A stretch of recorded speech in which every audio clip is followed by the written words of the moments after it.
Let's let the sunshine in. Let's go. Ready?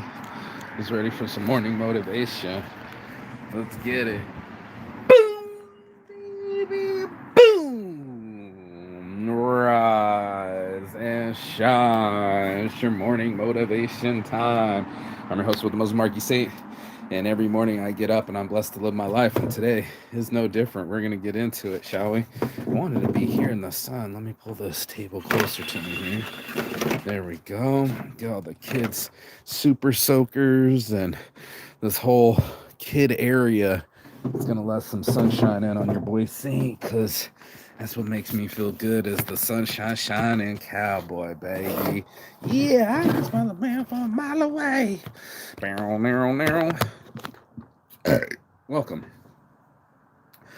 This is Mark Saint. This is Saint's Addiction. This is me on a mission every morning trying to reach people about mental stability, mental health, and men's wellness. Obviously, I'm a man, so hopefully that's obvious, and hopefully you understand what it takes to be a man and what it takes to be a human that's trying to do the best by himself and others. It's not easy, you know? It's not easy when you're in your own head and you're in your own world and things don't end up working out. I had listened to something this morning, and somebody said something to the effect of the, I guess you call it the surfer effect or something. But surfers go out knowing that there's going to be a big crash and a wave, but they go out because there is such a high height and such a good rush right before you crash out.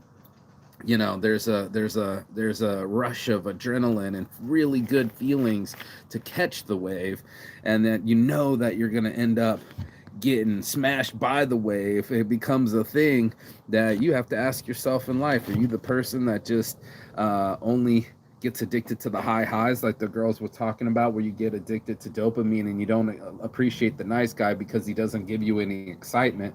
So then he's just a boring guy, and you literally become addicted to some kind of dopamine from somebody because you want that high highs. And that's what we're gonna do this morning. We're gonna get some high real quick, and I'm just gonna talk about it because it's my morning motivation. I love my life, and I love the way the sun feels on my skin, and I love getting baked in the morning. And now you're part of the show. Welcome. Bless up.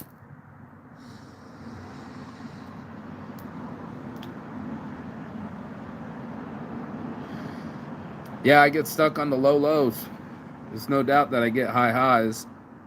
That's the addiction part. The tough part are the low lows when it doesn't work out. The drugs aren't hitting, and the only thing you can feel is the wave crashing down on you.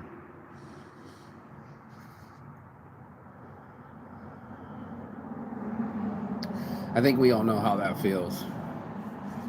I think we all know the excitement of the beach day, and none of us want to calculate the day we get stung by the stingray.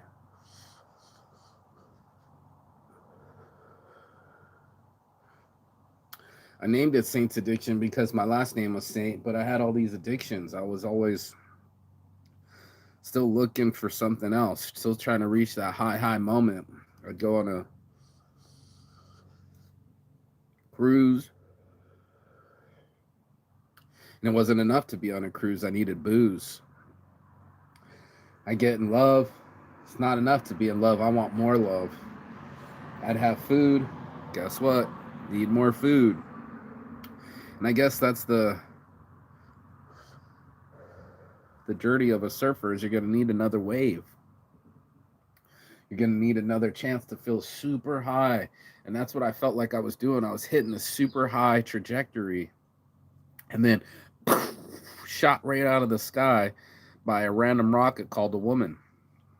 I'm sure there's a woman that's telling that story about me.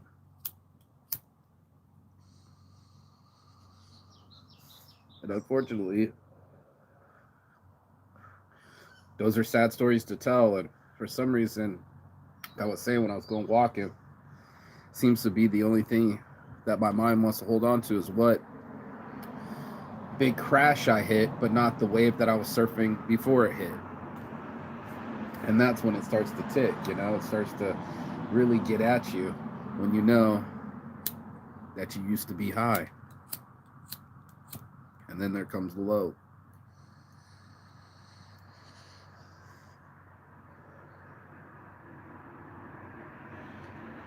It's kind of the reason to keep smoking, so that you can stay high and keep those mental highs, so that you keep some kind of positive outlook. Because all of us are addicted to feeling better, and nobody wants to fucking feel worse. Am I lying? I'll wait. And unfortunately, that's part of the wave. That's part of life, is you're going to get addicted to something because it makes you feel so good, and then it's going to go away. White lines blow away. Da-na-na-na-na-na. That's what it is. It's the white lines, man. We be chasing them, and then you run out of coke, or then you run out of women, and then you run out of waves, and then you're on the beach just about drowned out, going like, "Is this my life?" Clinging to the rocks. I've been battered against those rocks. I was told by my friend yesterday. He called me, said, "I was watching your morning motivation," and he said not to take it so personally when people say, get over it. And even that, it was personal. It's like, of course these are personal. It's all these cliches that people say. Oh, you'll find another love. It is what it is. Ups and downs. This too shall pass. I can throw loads of cliches at people, but it's the way it feels to you. You're on this journey, and just like a pharaoh, you're on a journey to the other side, the afterlife. And before you die, there's this thing called life. It's the before life, and if that's the afterlife, what are you doing with the current life?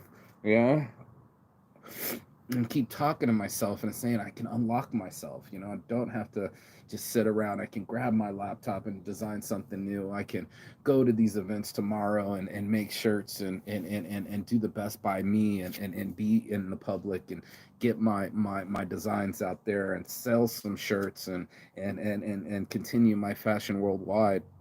And inside, I'm like, there's the love of my life, and us having a baby together, and this other trajectory that I was at. And then I come back, and then I get fat, and then I'm not as happy as I should be. Welcome to Saint's Addiction. Welcome to a guy that could travel the world but still feel lonely. Still have a lot of friends but miss other friends, and still have uh, really cool things happen, and yet still reflect on the bad things. Am I alone? Am I the only one that can't just get over it?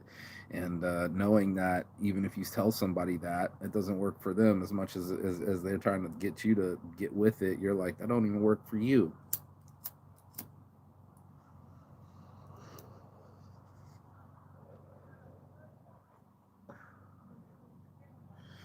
And if the advice is get over it doesn't work, why do we keep using it?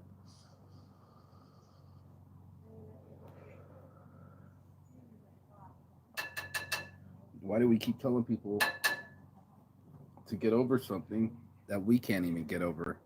How dare we tell somebody to do something that we can't do? That's why I said it's shit advice, because it's the same as you just like losing your dog, or an opportunity, or a job raise or something, and then all of a sudden, you know, it affects you differently than an outside person. I was talking about how we give advice.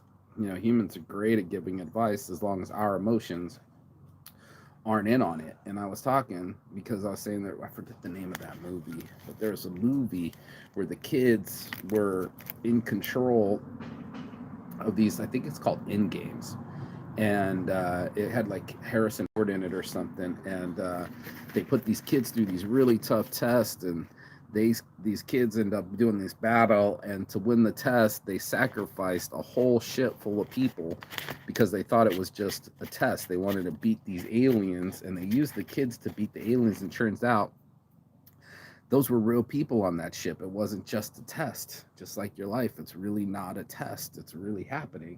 and time is really passing by, and you are really alive. And it's like, holy shit, the kid, they end up telling the kid at the end, and he ends up snapping. But you would too if you 1 minute you're playing the game of life and you think it's just a game, then you realize that really what it's the tragedy really did happen.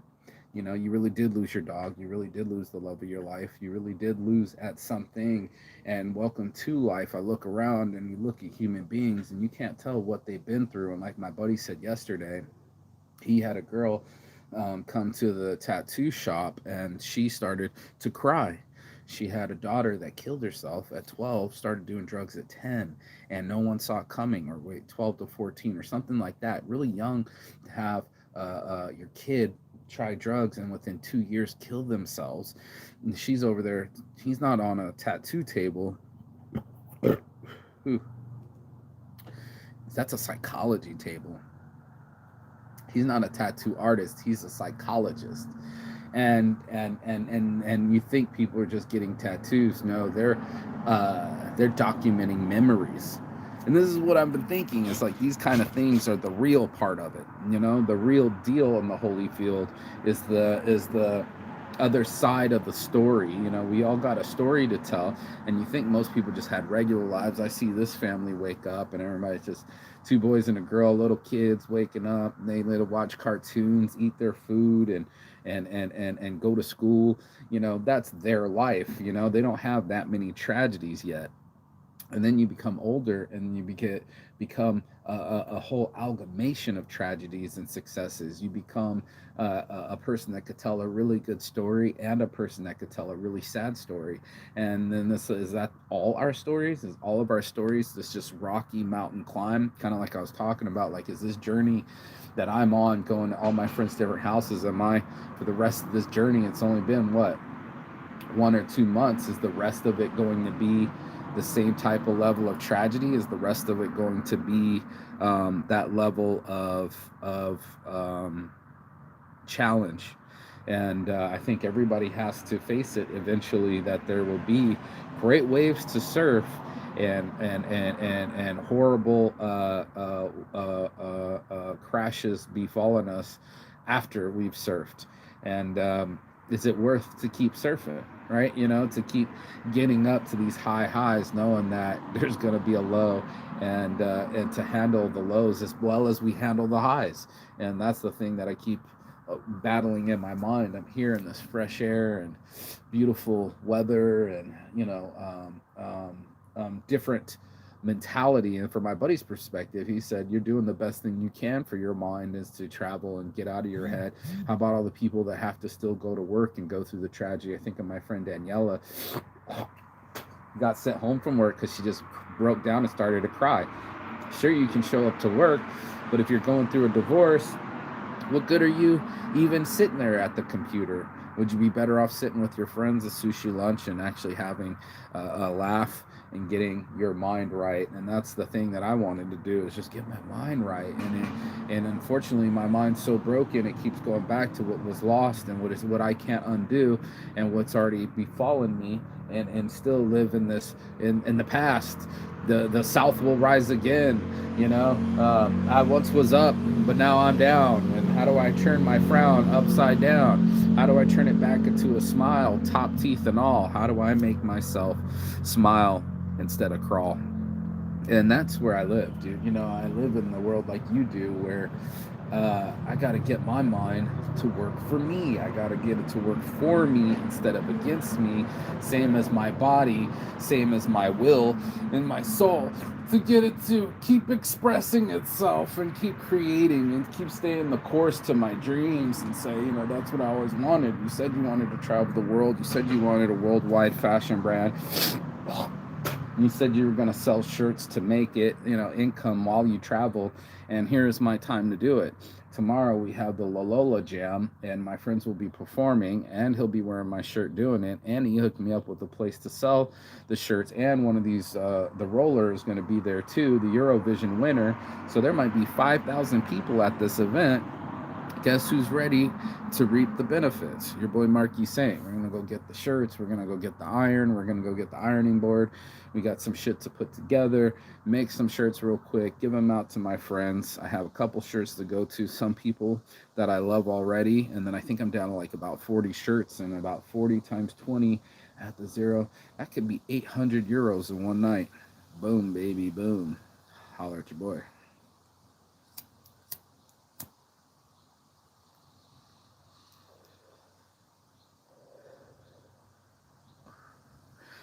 But that was my dream. That was my wave, you know, the wave to surf in, being a designer and people liking my designs and wearing them as stickers or wearing them as hats or wearing them as shirts and walking on with something that I created in my mind, and to get my shirts in a million homes, just like I've been around people that sold a million shirts, you know, I wanted it to be part of me too.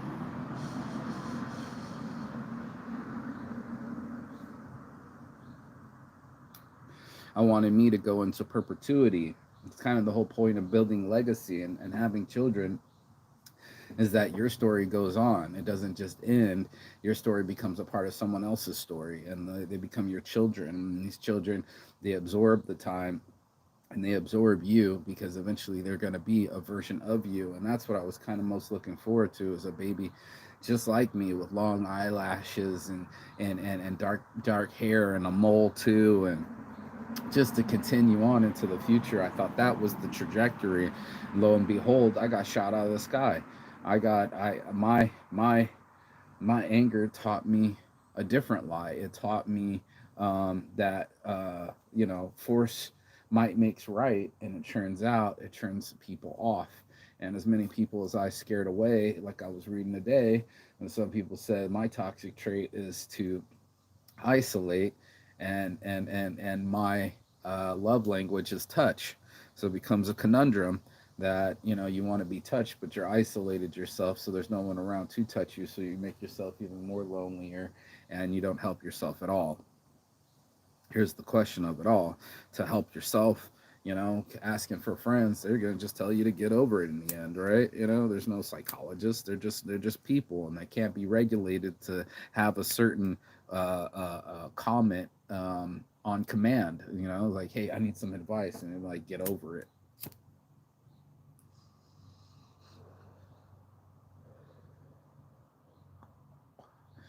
Get over it. Build a bridge and get over it. And as much as I am under construction trying to build that bridge to become the old me, the one that screamed I love my life at the top of my lungs and on top of Machu Picchu and the Great Wall of China, other places, be able to scream my favorite scream instead of going back to my unfavorite scene in my mind that I keep replaying and making it as if it was again every morning, reliving what I had already fucked up, or what I didn't control, or what was out of my control, or what ended up happening versus what I dreamed to happen, or what I was planning on happening. And this is our lives. This is, we plan on getting that wave, and we don't know if we're going to crash. And then are we going to get back on our board and surf again?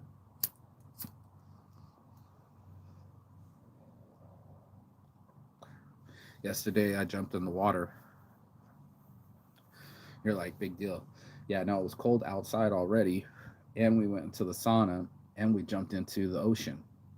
Now, many times, 7 or 8 times, I've done the sauna and faced that cold ass water and got to about my ankles and said, nah, I ain't jumping in.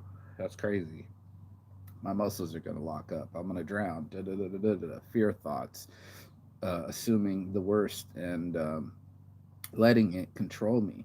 How many opportunities that we get blown by because we are scared to take that opportunity. We're scared to surf that wave. And that's when I started to realize what was going on. I had to face my fear. I had to face myself and make myself talk to that beautiful woman, even though I get nervous, or jump into the water, even though it's fucking cold, or take a fucking chance, even though it's bold. to be able to face that guy and engage him even though he's dead inside, and make him show up socially and do his dream even though he feels like there's no more team. But I got some friends to help me. They're going to be a part of my journey, and I'm very grateful for that. So I'm not sitting here all sad. I'm definitely going to have friends that got my back in the end, and I get to borrow the iron and the ironing board, and I got my friends to help me set up or keep me, also friends to help me set up and also give me the opportunity to set up.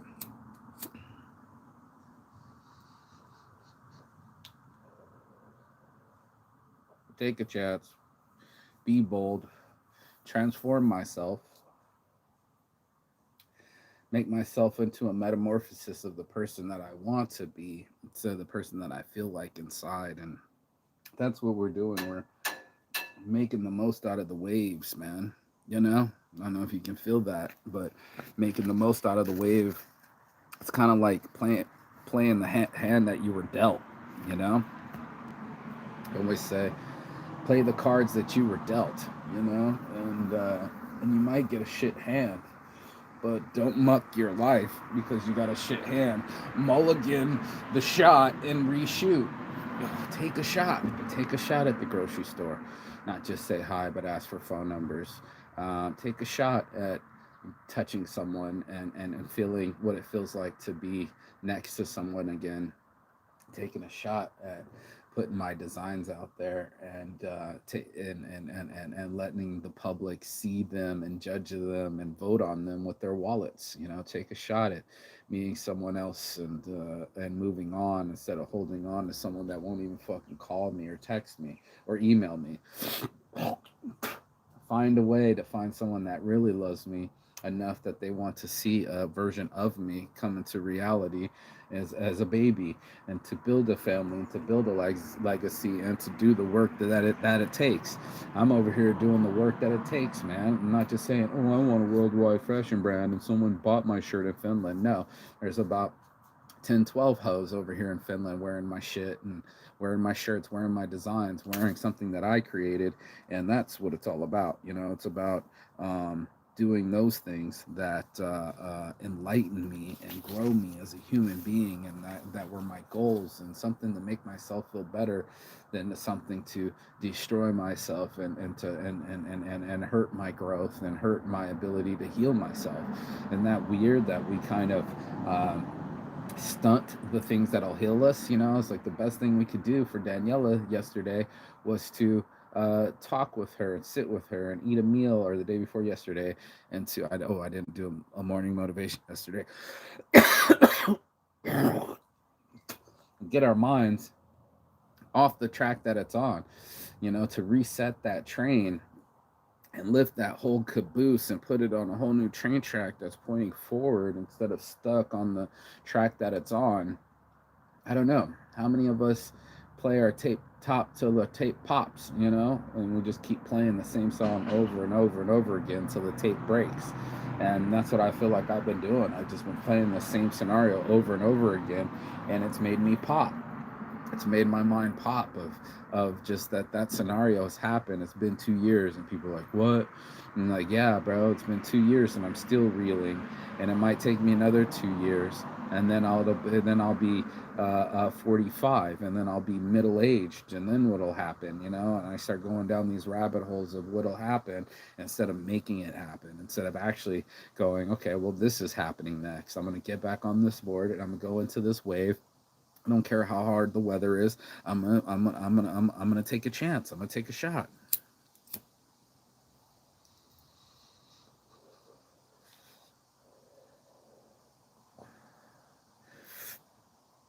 I'm gonna get back on my board.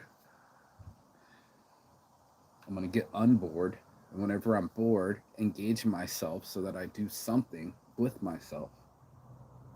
I stop parking myself and I engage myself. I put myself in drive instead of park.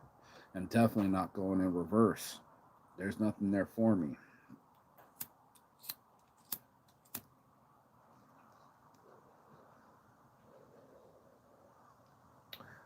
There is no reverse in this car called life. Try to find the gear. It ain't there. There's only forward. There's basically park and drive. And all those dociles just keep ourselves parked, and then we don't do anything with our lives, and it just keeps kind of going by. Opportunities because you're not ready, or because you're flinchy or scared or didn't take them. Me too. I'm just saying that's all of us. We got those things where it's like if we can put ourselves in drive in 10 seconds of bravery and take the chance to jump into that cold water and wake our lives up and switch our minds, take that chance, take that shot. Life is tick tock, and it ain't gonna fucking let us go by. Time keeps on slipping in the future, whether you're in park or in drive.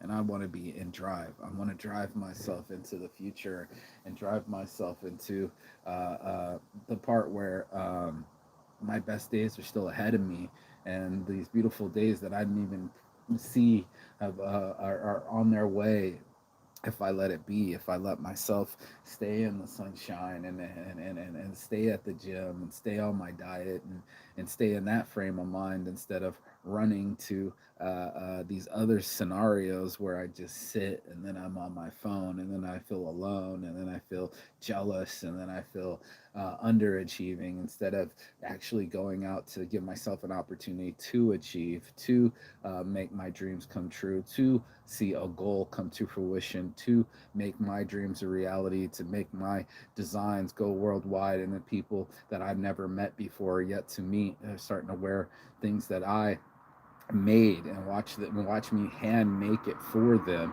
and watch it fit them and watch them go into the future and be happy because I made something. And then we're all happy. I get to make an income from my dreams and continue on my journey because I pushed myself into that scenario versus the guy that just hoped that it would happen, didn't put any effort into it, and just wallowed in park. I want to park and spark. How about I like to smoke blunts and drive? Smoking weed while I drive.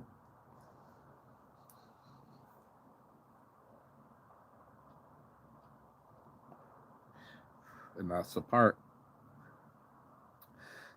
where I stop parking and I start driving and start moving my body and remembering to stretch and remember to drink water and will myself to find this gym again and to go to it and not just talk about it and to get my body right, and then all of a sudden my mind will be right, and then all these things will just work, and then my dream starts working for me instead of against me, and I become the person that I said I would be instead of the person that I pretend to be.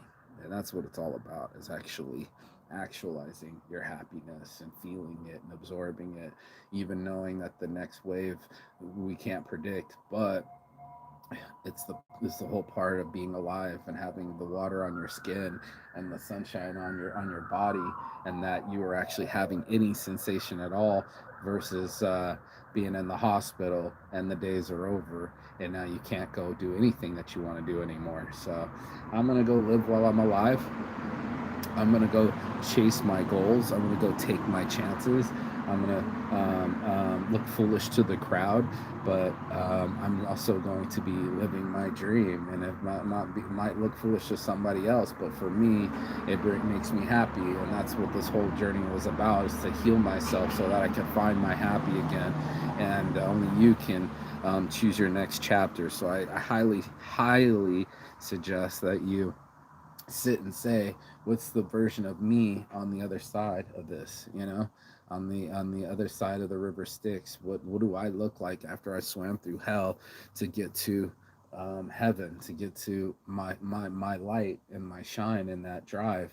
How happy is that guy when beautiful models are wearing my shirts worldwide and people start buying my clothing so I can continue to travel, and I pay down all my debt and I prove all my haters wrong and I prove myself right, and I give myself the light, and I give myself the chance to be happy again, and to be the man that I know I can be, and stop beating up this man that missed an opportunity. I want to be the man that looks for the light at the end of the tunnel and finding a new door that opens, and a person that says yes and receives me and loves me, and your morning motivation. If you get anything out of this, do like, share, and subscribe below.